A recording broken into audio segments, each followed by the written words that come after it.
And I think one notion that we do like to challenge is that emerging markets private equity is fundamentally higher risk than US private equity and therefore necessitates a higher return.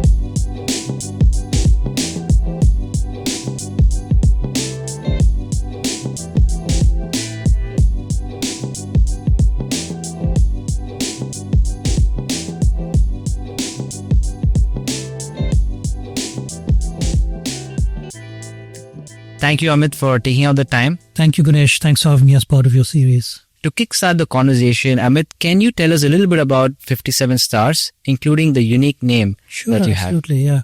So we are a asset management boutique focused on venture capital and private equity investing in markets outside the United States and primarily focused on also on markets outside Western Europe. So think of us as a rest of the world solution for our investors. And as regards the name, we like to joke that all the Greek gods and the stones and the trees were taken, so we had to get a little creative with our name. But the truth is that it's a nautical reference, because if you look across cultures and across centuries, navigators historically used 57 stars in the night sky along with the North Star to chart their way to distant lands. And our thinking was, we hope to be just as analytical and hopefully just as successful as those early navigators were in taking our investors with us to these distant lands. So that was the thesis behind our name. It's a very interesting backstory. And when you got started, what was the investment philosophy or investment thesis for the creation of 57 Stars? Sure. So we just celebrated our 20th anniversary a couple of months ago, and the genesis of our firm actually goes back even further back by a decade, because back in the mid to late 90s, our founders were running essentially the US government's private equity program for emerging markets. And in the early 2000s, we saw that for the first time, private sector investors started getting interested in emerging markets. There was a big capital boom for the emerging markets in the early 2000s. And so the thesis had been, let's do what we've been doing with DFI capital, with government capital, but now targeting private sector investors that want to invest in emerging markets, private assets. In the early 2000s, really, the thesis was quite simple. Find the most mature, the best-in-class GPs in the best-in-class emerging markets. So really not trying to take frontier market risk, really trying to focus on the high grade of the emerging markets. Within those high grade emerging markets, find the highest grade GPs, and then be LPs in those funds. So in the early days of private equity in emerging markets, that was a thesis.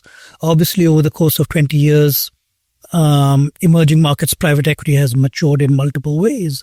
And so today, the investment thesis is quite different from what it was actually 20 years ago. Right. And Amit, what has been your professional journey and how did you end up at 57 Stars? Sure. I grew up in Gujarat in India, so I guess I've always had a natural interest in investing in India, in emerging markets, etc. But after business school, I started out in leverage finance in the US and then moved to mid-market private equity investing in the US. This was pre-GFC day, so leverage finance was booming, private equity in the US was booming. So I think in terms of learning, it was a great experience. But for me, there were two draws to come to 57 Stars. One was certainly the fact that US private equity tends to be very process oriented. So after you've done a few deals, you're really repeating the same transaction dynamics, same transaction structure, process, etc. Emerging markets just seem to have a lot more, I guess, variables at play. And so that to me was quite interesting in terms of taking the next step, in terms of learning more about investing. And then the second, obviously coming from India, I had a natural interest in gravitating towards emerging markets. And so that led me to joining 57 Stars. This was in 2008. So it's been 17 years now at the firm. That's awesome. And when you say emerging markets, how do you view the global landscape for emerging markets, and has it changed or evolved since the founding of 57 Stars and up to today? Yeah, absolutely. I think it has evolved quite dramatically. There's a top-down element of it in the sense of which markets do we actually want to be present in. And there, as I mentioned, we've never been seeking to invest in frontier market risks. So we definitely want to pick the biggest, deepest, most liquid emerging markets. And so historically, what that's meant for us is that the Asia Pacific market has tended to be about 2/3 of our capital. And then certain markets in Latin America, Eastern Europe, etc., tend to be kind of a big portion of the rest of it. India, I guess, 20 years ago might have been about 15 to 20% of our capital. Today, it's actually our single largest market, probably 25 to 30% of our capital. I think to answer your question in terms of what's changed, one is the original thesis of trying to find best-in-class managers and best-in-class markets. That has changed as the nature of private equity investing in our markets has changed. Today, you can actually pick and choose which sectors you want to have a presence in, which is important for us because what we want to do as an investment firm today is we describe ourselves as being very thematic in our investment approach, which means we're trying to find the sectors where you can get premium growth, whether that's tech-enabled consumer, whether that's enterprise or B2B services, financial services, healthcare, for example. So as we've become much more sector focused, we've now tended to focus on identifying partners that'll focus on those sectors in our target markets. That's one aspect of how the landscape has changed and how we've changed as a firm investing in the markets. The other, probably even bigger change for us is we want to be as close to the underlying assets as possible. And so what that means for us is we like to do co-investments. We like to do secondaries where we're partnering with GPs in investing in funds. We're looking for opportunities where on day one, you know where your capital is going in, right? So whether that's opportunity funds, top-up funds, maybe liquidity solutions of some sort, or, GPs understanding that they need to have a fairly well-defined, not necessarily a portfolio, but certainly a pipeline that their LPs can diligence and identify. So I think the nature of investing has certainly evolved and matured to quite a large degree over the last 20 years. When you speak to your peer set, right, capital allocators in the developed parts of the world, do they have a full understanding of the emerging markets opportunities, or do you think some of their beliefs or notions about emerging markets need to be challenged in today's context? Yeah, that's a great question, Ganesh. I think it's certainly true that for US-based allocators, the overwhelming majority of their private equity portfolio is US mid-market buyout. And so fundamentally, most allocators here in the US will think about private equity investing through the lens of the LBO model. Because LBOs really don't exist in emerging markets private equity, fundamentally debt isn't easily available, nor is it cheaply available if it is available. It does have a very different flavor to the private equity exposure that they're usually accustomed to, both in terms of deal construct as well as source of returns. Our perspective is that that's probably a good thing because you can get a diversified and maybe relatively less correlated return source from emerging markets private equity, which is a good value addition to a broader portfolio construct. Are there certain notions that should be challenged? I think one notion that we do like to challenge is that emerging markets private equity is fundamentally higher risk than US private equity and therefore necessitates a higher return. We believe that the sources of risk in the two markets are quite different. It's true that you're taking on currency risk when you're investing outside the US. as a US investor, and you don't have currency risk in US private equity. But fundamentally, US mid-market buyouts, LBOs in general, are heavily leveraged, and you're taking a massive amount of financial engineering risk. And in emerging markets private equity, that source of risk doesn't exist. Growth is the fundamental driver of returns, and it's there's no financial leverage risk as such. So that goes to my point that you're going to get premium growth in emerging markets, which is different than the source of returns in US LBO. And I think having that as part of your portfolio can actually be quite a good thing. And when you talk about emerging markets, in today's environment, can you give us your perspective on each of the different blocks? Let's say LATAM, Asia, Africa. Are there any summary view of these ecosystems? Sure. I think the biggest disservice to emerging markets private equity may be in some sense by calling it emerging markets private equity, because the reality is that all of these markets are quite different, as you point out. And unfortunately, I think, when you have a crisis in one emerging market, it unfairly tarnishes emerging markets more broadly. And that is certainly a perception that we in the market certainly have to fight against. I would say these markets are quite different, not just from a top-down macroeconomic political perspective, but I think more relevant for us as investors, they're also quite different from a capital markets construct. And I think that is probably more important in many ways. So from our perspective, the emerging markets that are interesting to invest in are markets where you have broadly stable economic policy, broadly stable political environments, but also relatively deep and growing capital markets, because private equity ultimately is just a subset of the broader capital market ecosystem. For private equity to do well in any emerging markets, you need to have good capital formation. You need to have good investment opportunities, which means you need to have a good pool of investment targets. You need to have a pool of intermediaries that you can rely on to identify and work with to actually execute on those opportunities. You need to have a good pool of exit opportunities, which means you need to have good equity capital markets. You need to have good debt capital markets.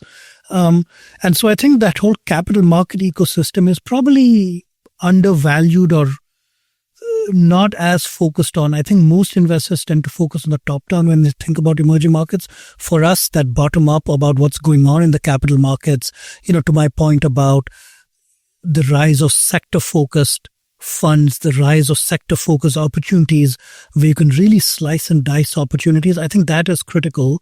And so for us, to your point, the markets that are going to be interesting are the ones where you can do that most easily. Today, India is our single largest market. It's probably 25 to 30% of our portfolio. And the reason we like it is, it's got a very active equity capital market. For the last couple of years, it's been the most active IPO market. That's important because it creates the exit opportunity, not just in terms of being able to obviously conduct IPOs, sell in IPOs, but also that it creates valuation benchmarks that other companies may or may not, be able to benefit from. The rise of sector-focused funds, whether that's in enterprise software, whether that's in consumer or healthcare or financials, where you have partners that we can back that have real sector-specific expertise and the ability to influence and drive outcomes, that's important. And so the markets that we like to focus on are the markets that have this deepening pool of capital and GPs with the ability to take advantage of that pool. In the past, we've certainly looked at certain other markets. I think we are very cognizant that we don't want to take frontier type of risk. So we tend to shy away from markets that may not be deep enough. we tend to be highly selective in Africa. We don't really like to take single country risk. When we look at opportunities, I guess smaller capital markets like Africa's, our first question is how are we going to get out, right? Identifying the exit opportunity is going to be critical in those cases. We may like structured opportunities where you know exactly how you're going to exit the day you're coming into an opportunity. And you have to be comfortable saying, okay, am I comfortable leaving money on the table for the next investor to give me an exit? And if that's the case, am I still going to make an acceptable return in an acceptable time frame? So when it comes to more narrow market opportunities, it has to be, you have to know how you're getting out the day you're coming in. For other major emerging markets, whether it's, for example, China, which is obviously by GDP, it's certainly the largest market we look at. I think there you have to be very cognizant of which sectors you can participate in as a foreign investor. It's not as easily open and accessible as a market like India might be. And so there you have to be very narrowly focused on a few sectors. And exit opportunities can be restricted because the capital markets window can be opened or shut by the government. And so you have to understand, okay, which are the sectors I'm going to play in? How am I going to play in? Does the GP have an ability to invest in specific sectors that are not going to run afoul of government regulations, where there's going to be enough of an openness to foreign investors that we can actually exit over a defined time frame? I think those are some of the questions you have to answer for a market like China. Got it. So you spoke about India becoming a larger portion of your portfolio, and you touched upon some of the reasons why, right? What are the risks that you perceive allocating the additional incremental capital to India, and how do you mitigate those risks? Yeah. Certainly the single biggest risk that we think about for India is currency risk. Over the last 20 plus years, the rupee has probably depreciated maybe around 3 to 3.5% per year against the dollar. And it doesn't happen on a uniform basis, right? It'll stay stable for a while and then there'll be a sudden sharp change in the currency. And so you have to be able to underwrite an opportunity that can compensate you for that currency risk. And so certainly when we're thinking about, call it the gross to net return that we're going to get from an investment in India, you have to be able to compensate for the currency risk. The other big one that maybe doesn't get spoken of as frequently, but really should play a role in the calculus is the impact of tax hit. India is one of the few markets where the government seeks to levy capital gains tax at source, as opposed to it being a pass-through and then subject to the investor's own tax treatment in its home market, which means that if I'm investing in another market where my investment vehicle into that market is a pure pass-through structure, if my investors are tax-exempt investors in their home markets, they're not paying any tax on their investment in those markets. India is different. You are subject to a capital gains tax, and so you have to be able to compensate for that as you underwrite opportunities. And so the sum result of that is that an opportunity in India has to deliver on a gross basis a higher return than an equivalent opportunity in other markets for it to be justifiable. Then you need to start looking at more specific factors like, okay, what's the outlook for that particular sector or that industry? You have to look at the company itself. How well positioned is it? There are certain sectors in India that we like more than others. We like enterprise software, for example, because India has been the global low-cost leader in this space since the late 1980s, if not earlier. It's a sector that continues to do well, where India has natural advantages and where you can get hard currency revenues, which helps mitigate some of the currency risk I was talking about. We like other sectors, like, for example, the financial sector. Financial services in India tend to grow at some, let's say, multiple of GDP. And so if you can find an interesting financial sector opportunity in India that's not necessarily tied to balance sheet risk, credit risk, that can be quite interesting. So whether that's insurance, insurtech, for example, we like those kinds of opportunities. So that's how we think about investing in India. So you're looking at investment strategies within the Indian opportunity set that naturally hedges you against currency or the depreciation of the rupee. In certain types of investments in India, that does play a role in our assessment of it. So I would say, and typically, whether it's enterprise software, whether it's pharmaceutical exports, I think those are probably the two most natural sectors where India has a natural advantage and where these companies have that element of an operating hedge. But I wouldn't say that's fundamentally a must for us.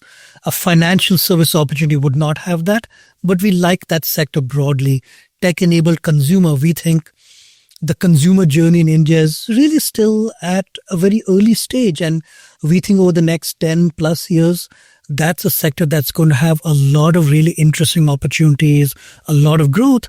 And we wouldn't expect to see financial, or should I say FX hedging in that, but we would still look at those opportunities regardless. Right. What are some of the insights that you have got from your time in India that investors may not be able to fully realize if they've not really spent time in the market? I'd probably point to two insights that we have, and I think they're probably relevant for the current situation in India, which is the private equity opportunity set has certainly expanded in India. And by private equity, I mean everything from venture capital to growth equity to private equity. The number and the scale and the profitability of companies in India is certainly improving.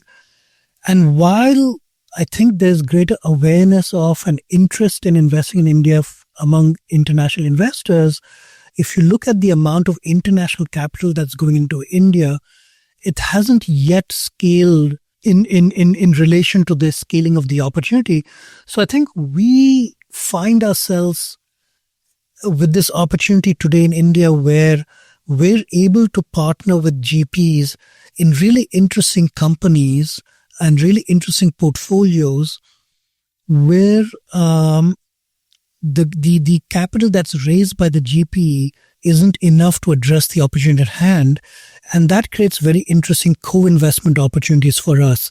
And so we found that over the last decade plus, India has been by far our most fruitful market in terms of sourcing co-invest opportunities.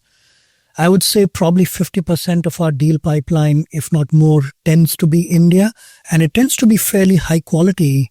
So that's one insight that has certainly benefited our portfolio.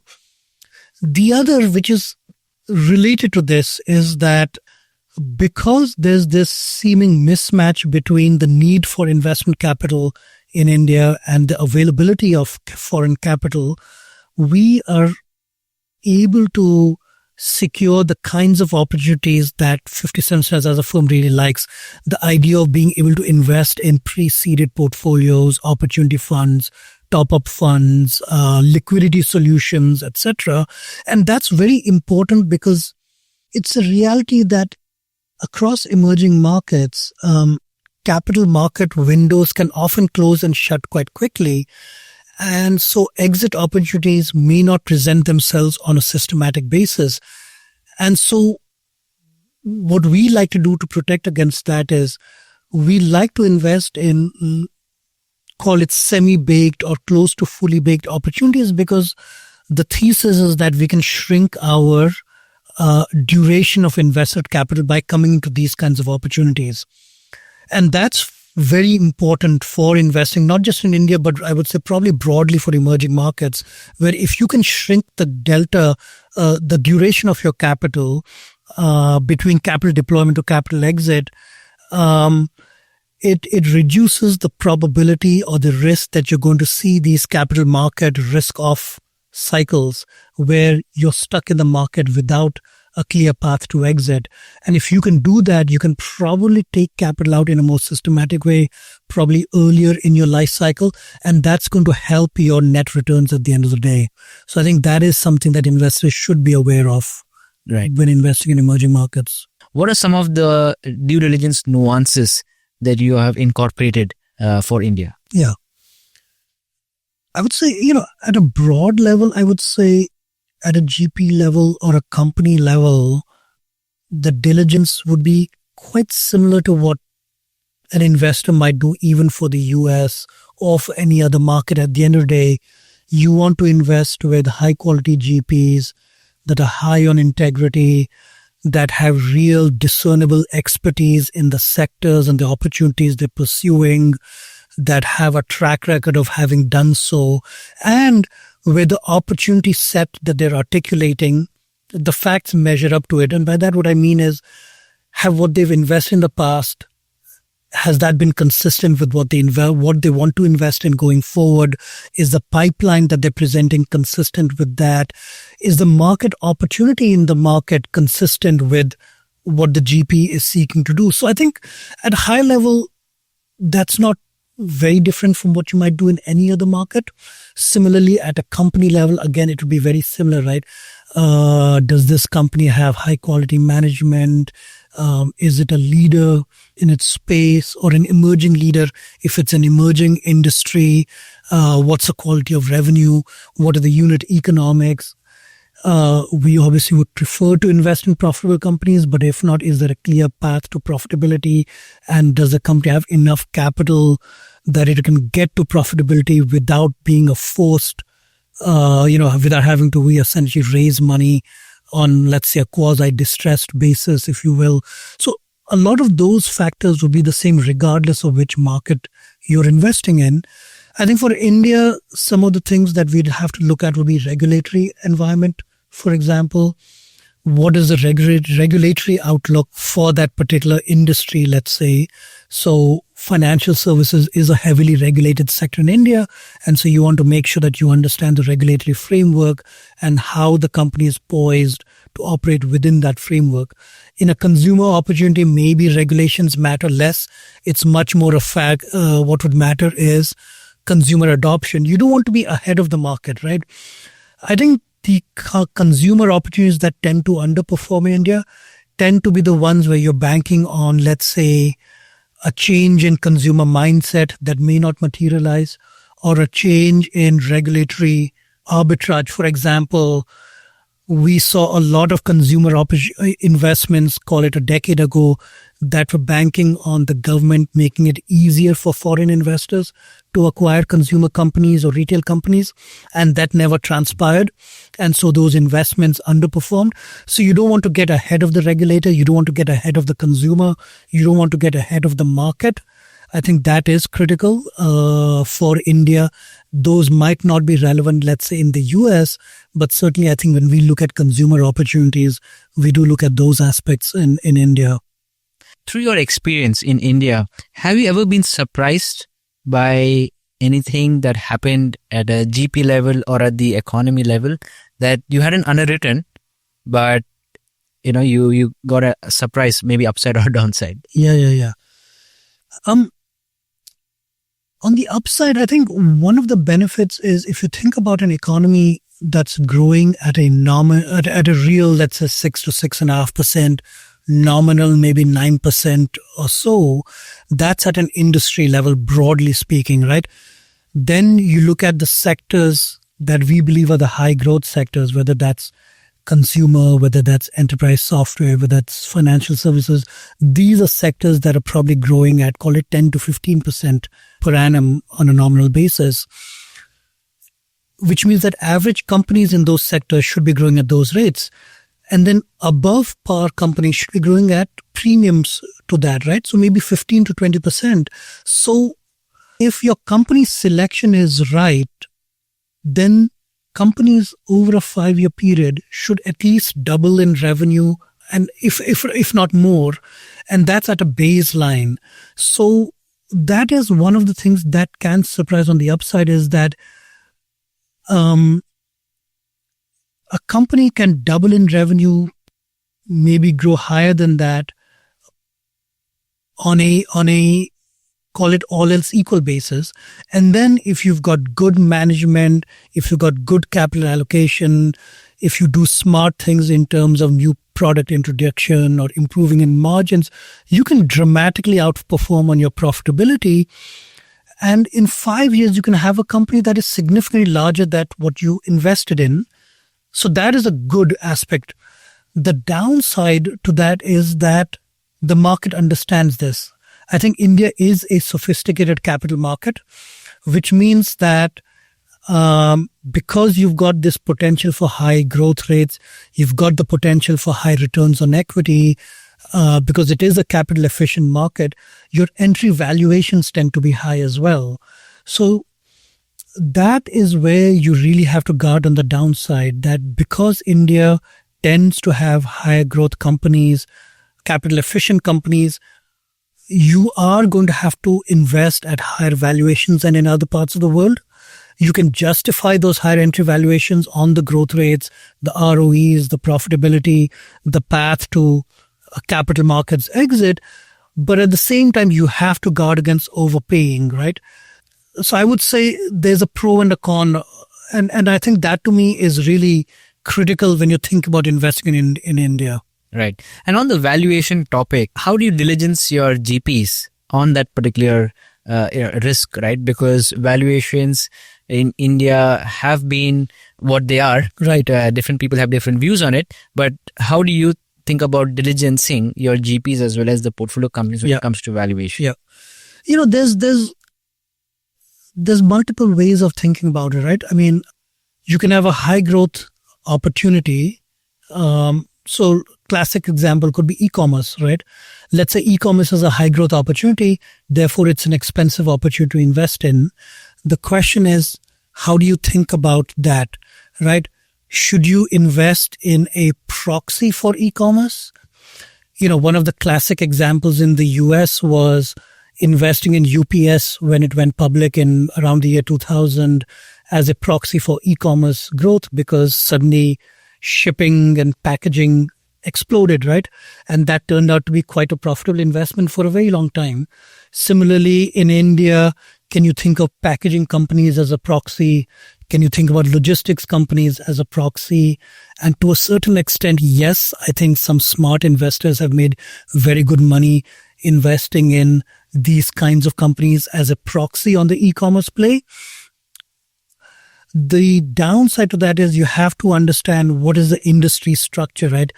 You don't want to be beholden to one or two customers and you're essentially a price taker, because that can destroy your unit economics. So you might do well on a revenue growth, you might not do so well on a profitability growth. So there's ways to play the valuation conundrum by looking at proxy plays, by trying to find maybe value-oriented plays that benefit from the same tailwinds. But at the same time, you have to understand the industry structure and not get squeezed, by bigger players in that space. So that's one way to think about valuation. The other way to think about valuation is you say, okay, it is a high entry valuation industry. I'm going to play it, but I believe that my underwriting is conservative enough where even with some mild multiple compression at exit, I may still make acceptable returns. And that has played out actually to a large degree in certain sectors. I mean, people that invested in HDFC Bank, for example, over a period of 20, 25 years at 4x price to book, still made very good money over multiple cycles. But then you have to be aware that at some point that musical chair is going to end, right? And you don't want to be the odd man out when that musical chair ends. But, I think a lot of smart GPs will tell me that it's better to invest in the better companies at a higher valuation than an inferior company at a lower valuation. And they've repeatedly been proven right. So at the end of the day, it's how do you choose to play the sector? How do you choose to play the industry? And do you believe that a high growth rate for a company can sustain long enough for you to get out? If not, what are the ramifications for your investment, and are you comfortable with that? I think those would be my step process in terms of evaluating like you said, a more expensive sector or opportunity. Right. And being a prolific investor in emerging markets, how do you think about ESG and social impact? Yeah. Is that a consideration when you allocate your capital? I think that's a great question, actually. And it's obviously a very relevant one in, today's investing environment. I think, the way we came about ESG investing. So the short answer to your question is yes, we do have ESG screens that we do apply on every investment that we make. But at the end of the day, fundamentally, we are a financial returns first investor, right? I mean, we are a commercial investor. Our investors expect us to deliver certain returns to them. And so we are driven by, an opportunity. We're not going to sacrifice return for a social return, let's say. It's great if investments can achieve both. That's the best of both worlds. The way we came about it is, because we are fundamentally emerging markets investors and we're fundamentally investing in sectors like healthcare, like financial services, what we found is that a lot of our investments, by their very nature, were delivering some positive ESG angle, whether it's greater employment, whether it's financial inclusion, whether it's healthcare affordability or access. And so it was fairly straightforward for us to then say, okay, we know that a lot of our investments are achieving certain positive ESG results. How do we formalize that, codify that into a framework that we can more systematically apply across our investment framework? And so you do, obviously there are certain exclusion lists where we will not invest in certain opportunities, but by and large, we believe that those are also opportunities where we may not get the returns that we're seeking, or where there is regulatory risk, or let's say investment valuation risk that will prevent us from making those investments. So I guess fundamentally what I'm saying is it's important to us. We do look at it for every investment we make, but at the end of the day, we are a financial returns first investor. That's how I would put it. What advice would you have for a global investor who's considering allocating to India in today's context? Global allocation perspective, if you think about the fact that India is now the fourth largest economy in the world, soon to be the third largest. It's the most active IPO market in the world. It's got a massive base of financial savings that have an opportunity to be channelized into the formal debt capital markets, equity capital markets. I think India has very promising investment opportunities from a private equity asset class perspective. The question is, where does it fit within a global allocator's portfolio, right? If you're an allocator that has 80% plus US allocation, I think there's a clear case to be made for diversification into other markets, broadly speaking. I think international diversification can play quite a good role. I mean, as we've seen just this year, where international markets have outperformed the US markets, we don't know how cycles will perform, etc. But I think the diversification argument for investing in emerging markets broadly, India in particular, is very strong. From our perspective, we like it because we believe that the opportunity set at a bottom-up level is still much greater than the capital that's chasing those opportunities. And we see that across types of funds, right? Whether it's the venture ecosystem, whether it's the growth ecosystem, where we believe there's a real dearth of capital for the venture growth stage. You see it in mid-market growth equity, where as a percentage of the private equity ecosystem or the number of investable opportunities, today capital is actually significantly less than what it used to be a decade ago. You see that in the secondaries market. So across segments of private equity in India today, we believe that there's a clear mismatch between the opportunity set and the amount of foreign capital that's pursuing those opportunities. And I think that can only be a good thing for investors. The flip side of that is that because India does have a really high savings rate, there is this growth in the domestic ecosystem in India, which is certainly good from an Indian private equity ecosystem perspective. You're seeing there's a rapid rise in domestic fundraising, which again is good because it creates opportunities for deepening the system. And ultimately, if you look at the US LBO market, it's really a capital markets game. The deeper, the more liquid your capital markets is, the easier it is for capital to recycle, for capital to go in and out.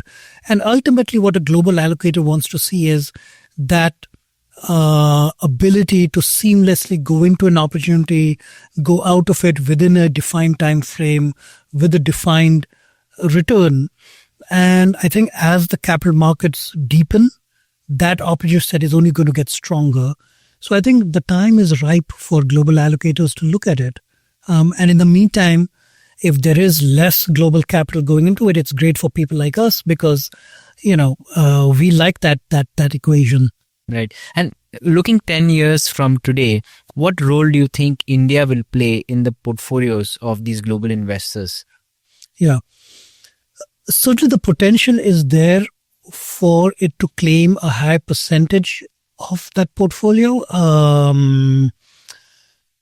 I think, if you were to look at the EM, like the MSCI EM index, India is still, a pretty small, call it barely double-digit percentage of that portfolio.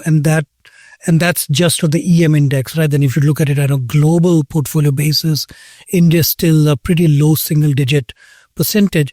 So I can say with confidence that it'll certainly rise from there, and every incremental percentage point, is going to be a massive increase in dollars flowing to India. So that should certainly be the case. I think the other element, though, is that India certainly still needs to evolve as a capital market destination, right? Government regulation needs to be more stable. Taxation needs to be more stable. And then so those are risks that I think are certainly within the control of the Indian ecosystem. So as long as the regulatory ecosystem continues to mature, the government continues to recede from the private sector, I think those can only be good things. And